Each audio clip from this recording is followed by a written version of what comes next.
ఏమంటాడు ఆయన సెక్రటేరియట్కి పోయి, నేను ఇక్కడ లంకె బిందెలు ఉంటాయనుకొని వచ్చినా కానీ ఖాళీ బిందెలు ఉన్నాయి అంటుండు. లంకె బిందెల కోసం ఎవరు తిరుగుతారే? లంకె బిందెల కోసం ఎవరు తిరుగుతారు? ఏడ తిరుగుతారు? పాడుబడ్డ గుట్టలల్లా, పాడుబడ్డ గుళ్ళల్లా, పాత గడిలల్లా అలా పోయి తవ్వుతా అంటారు. ఆ గడపార పట్టుకొని తటపార తీసుకొని అర్ధరాత్రి పోయి దొంగసాటుకు పోయి తవ్వుతుంటారు.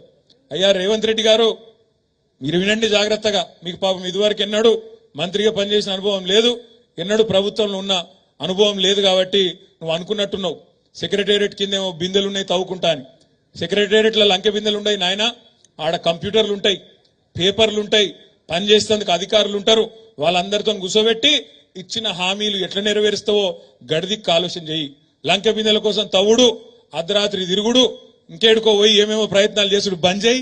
అట్లాంటివి ఏమి ఉండయి ప్రభుత్వంలో, తెలుసుకో అనే మాట కూడా నేను మీకు విజ్ఞప్తి చేస్తాను.